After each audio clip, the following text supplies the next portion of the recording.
Good morning, my beautiful customers. Your hot smoky jollof rice is ready. I prepared your smoky jollof rice with so much love because I love you all so much. Today's rice will be so good. She had the most beautiful smoky jollof rice in the whole market, but her rival couldn't stand it. What starts as jealousy turns into a secret plot that could ruin everything. Will the truth come out before it's too late? Watch to see the shocking twist that no one saw coming. To see how Madam Gold's honesty outshine jealousy, hit that like button, subscribe, and turn on notifications so you never miss a story full of secrets, betrayal, and shocking twists. The market woke up every morning before the sun. Women spread their mats. In the middle of that busy market stood a small, but neat food stall with a wooden table beside it. On that table sat a large black pot, always dark from firewood smoke. That pot belonged to Madam Gold. Madam Gold was known by everyone. She was not loud or proud, but she was hardworking and kind. She sold food full-time, and every afternoon, she cooked a famous smoky jollof rice outside, using firewood that gave the rice its deep red color and rich smell. The smoke curled into the air like a message, calling hungry people from far and near. Children would stop playing when they smelled it. Men would lick their lips. Women would whisper to each other as they joined the line. Madam Gold stirred the rice slowly, sweat on her forehead, her wrapper tied tight around her waist. She smiled as she worked, because cooking made her feel close to her grandmother, who had taught her everything. Slowly, slowly, Madam Gold whispered to herself as she stirred. Let the smoke kiss the rice. Not far from her stall was another jollof seller named Aisha. Aisha was young and sharp-eyed. Her own pot sat on a gas stove, clean and shiny, but every day, people passed her by. Aisha watched as customers lined up at Madam Gold's stall. "Auntie Gold, give me extra meat," a man laughed. "Madam Gold, your smoky jollof is the best in this market," a woman said happily. Aisha's hands tightened around her spoon. Her rice was good too, at least, she believed so. But no matter how early she came or how much pepper she added, the crowd did not choose her. "Why her?" Aisha muttered under her breath. Don't. What does she have that I don't? As the days passed, the jealousy inside Aisha grew like a quiet fire. Each afternoon, she watched Madam Gold sell out her smoky jollof rice before evening. By sunset, Madam Gold's pot was always empty, while Aisha still had rice left. One evening, Aisha could not hold it anymore. She walked over, forcing a smile. "Madam Gold," she said, "people really love your smoky jollof. What is your secret?" Madam Gold looked up, surprised but calm. "No secret," she replied gently. "I just cook with patience and follow my grandmother's recipe." Aisha nodded, but her heart did not believe those words. That night, Aisha lay on her mat and stared at the ceiling. The smell of smoke still seemed to follow her. "I work hard too," she whispered angrily. Why should she shine while I suffer?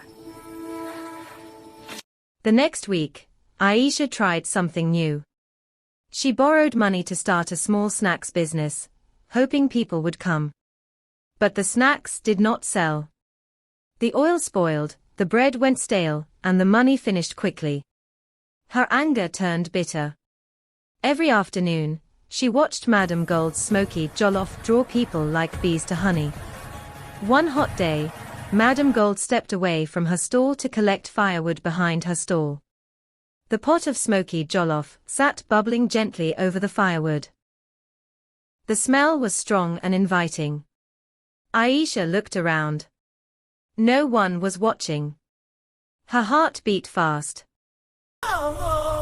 This is my chance. She whispered. She reached into her bag and pulled out a small paper containing a strange powder she had gotten from a friend, who told her it would make food spoil people's stomachs. Her hands shook as she sprinkled it quickly into Madame Gold's pot. After today, they will know pain. Let us see who they will praise then. Aisha muttered, her voice low. She walked away as fast as she could, pretending nothing had happened. That evening, Madame Gold returned, stirred the smoky jollof, and served it with her usual smile. The rice looked rich and red. The smoke still rose beautifully. Madame Gold, I want 2 plates, someone called. No problem, she replied warmly. Sit down, it's hot. By nightfall, the pot was empty, just as always. Madame Gold packed up, tired but grateful, unaware that jealousy had touched her food. As Aisha watched from her stall, a strange smile crossed her face. But deep inside, a small voice whispered that something bad was about to happen. She ignored it. The smoke drifted into the dark sky, carrying the start of a trouble that would soon shake the whole market. The next morning, the market woke up as usual, but something heavy hung in the air.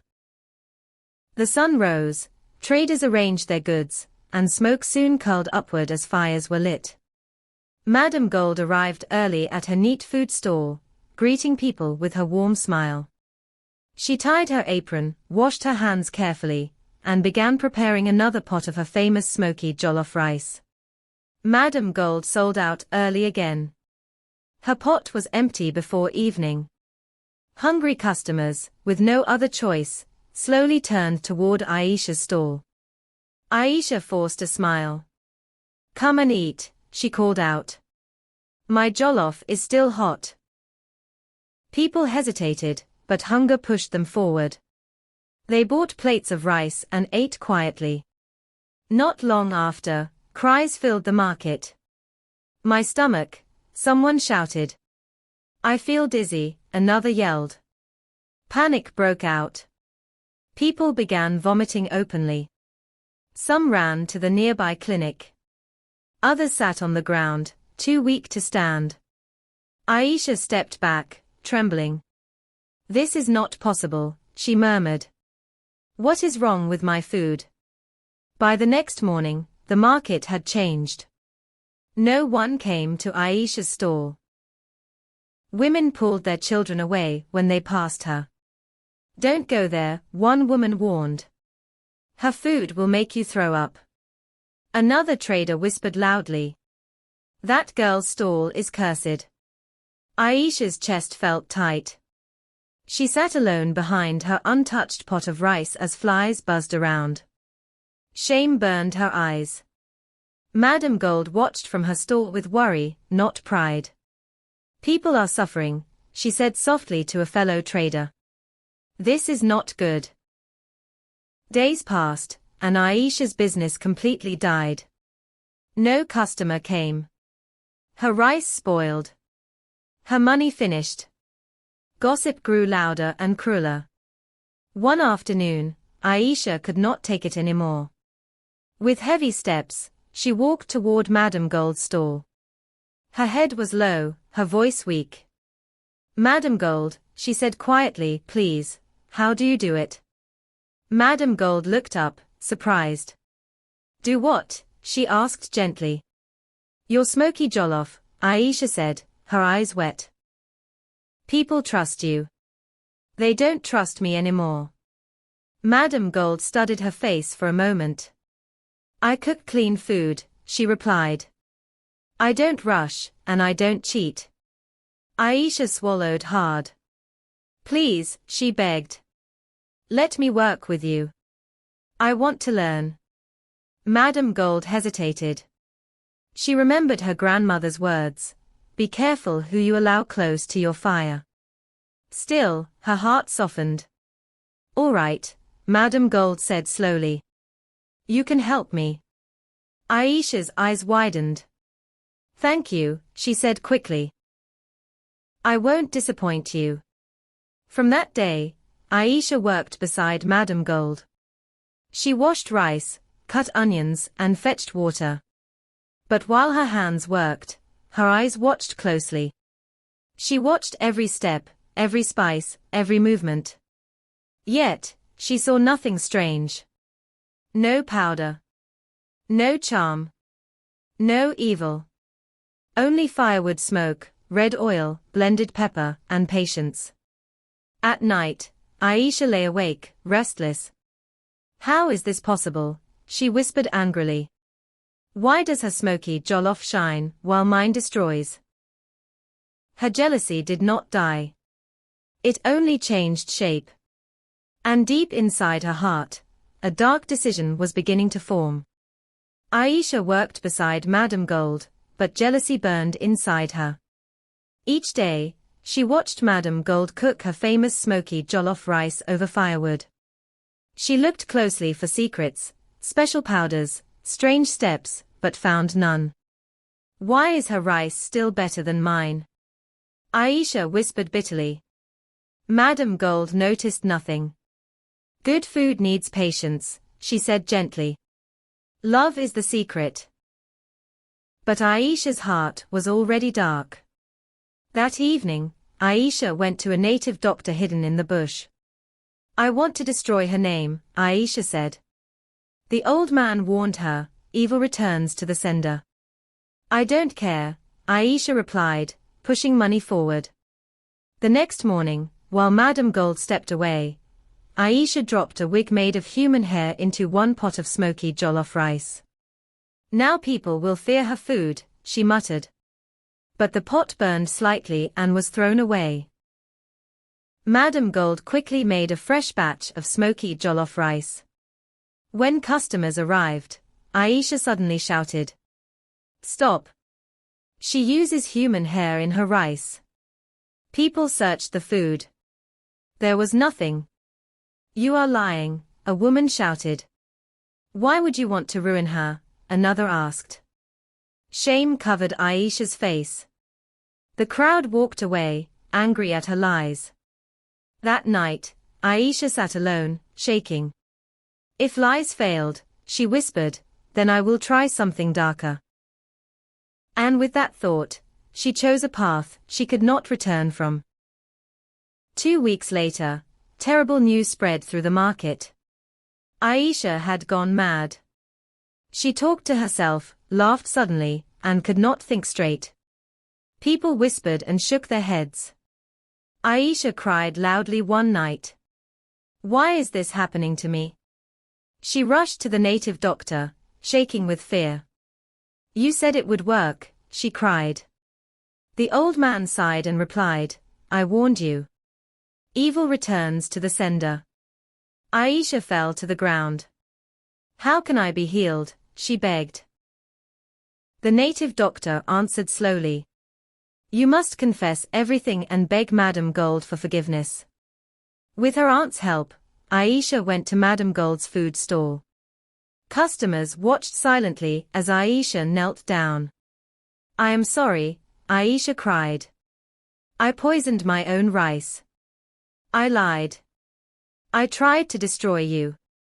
Madam Gold's eyes filled with tears, but her voice was calm. I forgive you, she said softly. My grandfather blessed me long ago. He said any evil sent to me would return to its owner. Aisha wept harder. Please forgive me, she whispered again. Madam Gold helped her stand. Go and live honestly, she said. Jealousy destroys the heart. After 2 weeks, Aisha slowly returned to her senses. The market learned a powerful lesson: kindness brings peace, but jealousy brings destruction. Thank you for staying with us to the end. Please, don't forget to like and follow us for more beautiful stories. See you next time.